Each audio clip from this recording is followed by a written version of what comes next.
Welcome back to another indie horror game. Any Port in a Storm. I have tried every Windows shortcut I can think of to make this full screen, and it just does not have full screen function, so we're just gonna have to deal with Sadako lurking in the background back there and just play this one in a window. But here we go.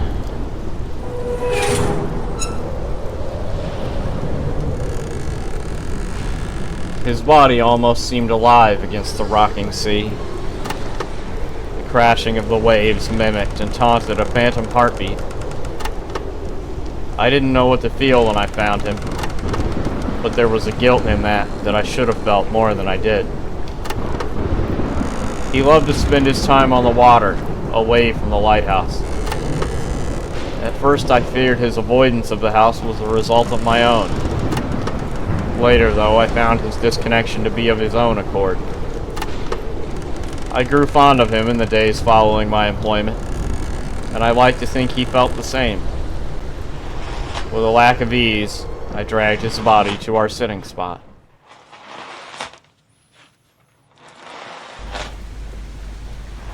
I couldn't tell you to what end, but at the time, keeping the image of him alive was all that mattered.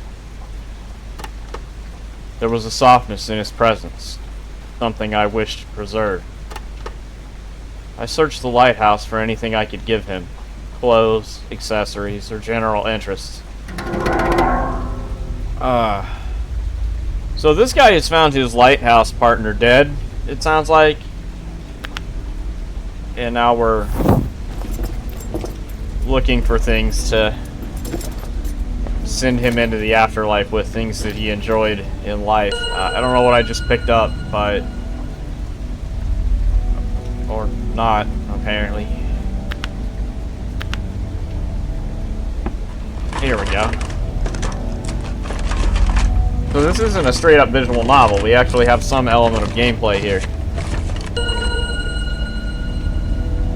Once I'd collected all I could find, I sifted through the pile for something suitable. So we got coffee mug, skull, book, dress, pair of glasses, and whatever that is. Oh, those are his glasses. And now they're all saying his glasses. Weird. Alright, these should make him feel more lively. I had to hit the, he must have left them behind when he went to the docks. Translucent pink heart glasses. He left these in his bedside table. I laughed the first night they were shown, but for the most part I wondered in silence. It wasn't until reading his journal that I found out what they meant. What he'd lost. Who he lost. I felt bad for laughing. Floral dress. I shouldn't even be thinking about it. Maybe. No, I mustn't. Why would he even own such a thing? Oh. His journal. Well, he's gonna want that for sure. The one I was never meant to read. And the one I did. He wrote mostly of me and our time working at the lighthouse. His words were harsh, but he wrote them kindly, with care. Human skull. Don't want to cover that face too much, or make him look any more dead than he already is. Coffee mug. Was this his or mine? I couldn't be certain. Occasionally, in the deep of a storm, far from the eye, we'd share one. Knowingly or not, I couldn't decipher. I think he wondered the same. I dressed him up and made him feel lively, but he still didn't feel right. His mug was empty. I certainly wasn't going to serve him tap water, dirt-filled, and still he deserved better. The walk to the shed was long and cold. The shed was empty. Seeming on cue, my stomach began to crawl as I saw the ravaged shelves. I had no idea when the next delivery was meant to arrive, when the ship's foghorn would blow. The storm meant fishing was out of the question, and Seagull would be far too charred, burned by flare. My hunger rose, and in a panic, I looked inward. Uh-oh. Oh, God.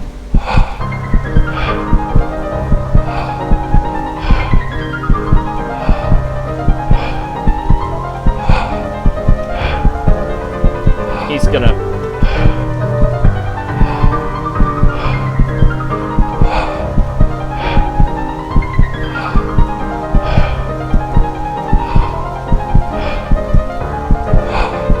Okay, it's...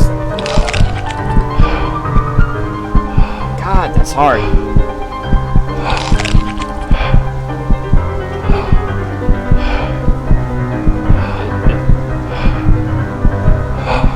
It's getting progressively more difficult the longer it goes on.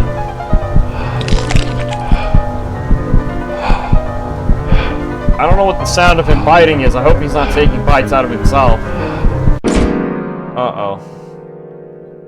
I was insatiable, scared, and yet there was an alarming lack of regret. I did what was needed in the moment, and I did it well. At least that's how I justified it, and to a further extent. Now, I justified what was to come. I was so hungry. He's gonna eat his friend. There are certain feelings that can shape someone's mind in a variety of ways. There was hunger, and there was love. If I sat with this husk, what would come of it? That was the hunger thinking, but I couldn't tell. Why sit till the meat becomes spoiled? Yeah.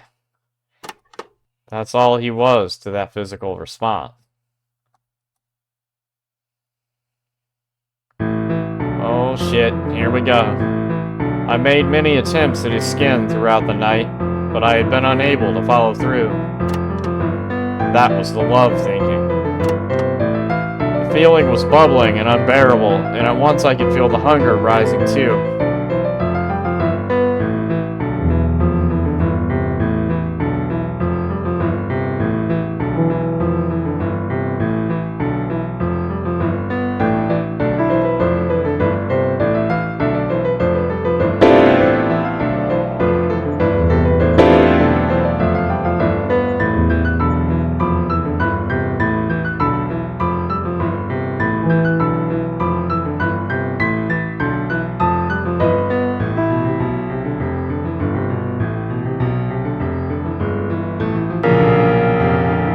Feelings were so similar. Differentiating them from each other felt impossible. It wasn't rage as much as it was the failure of not being strong enough to survive.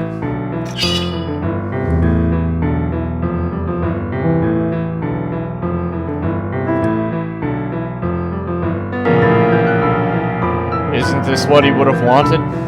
I thought. To not die in vain. It became harder to decipher which voice was mine, which voice was love.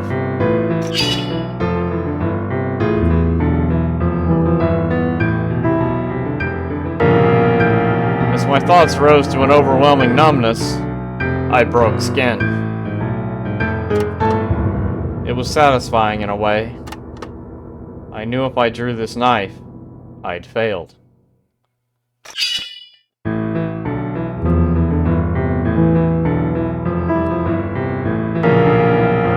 That I could starve alone if I didn't try.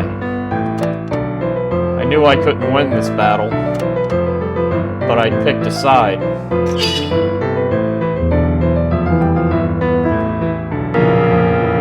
Was it wrong to love another man? Had I always just been using him?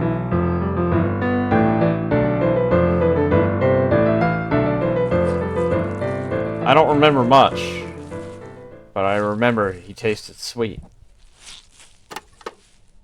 His bitter blood complemented by his skin, a creamy texture supplied by the liver, and a satisfying struggle with the marrow, not too dissimilar to how we fought meat out of crabs. The sweetest part, I did it myself. Regardless of when the next shipment was arriving, regardless of when the next boat would come to shore, I was supplied. So I indulged, and indulged, and indulged. And then he breathed. Oh shit. Oh god.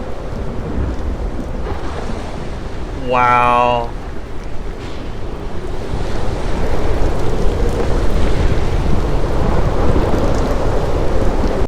So he wasn't actually dead? Shouldn't he have woken if he was,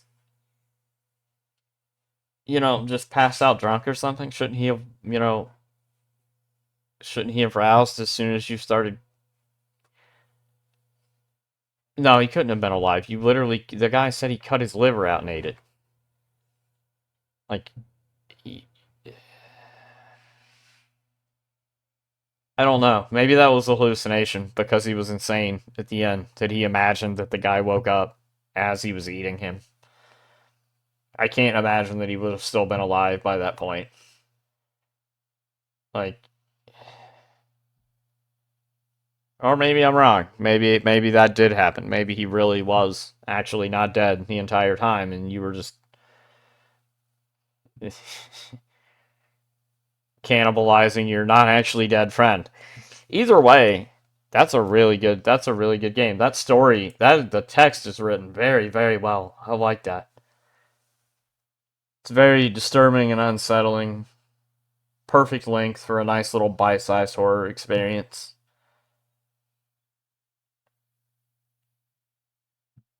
It bothers me that my brain can't make a decision on the ending, though. I don't know if the guy actually did wake up because he wasn't really dead, or whether the protagonist just imagined that he did because his cheese was completely off his cracker by that time. Either way, very good stuff. Very good. I like it. So that was Any Port in a Storm. Thank you for watching, as always. Details for that are in the description. Like that if you liked it. Dislike it if not. We'll see you in the next one.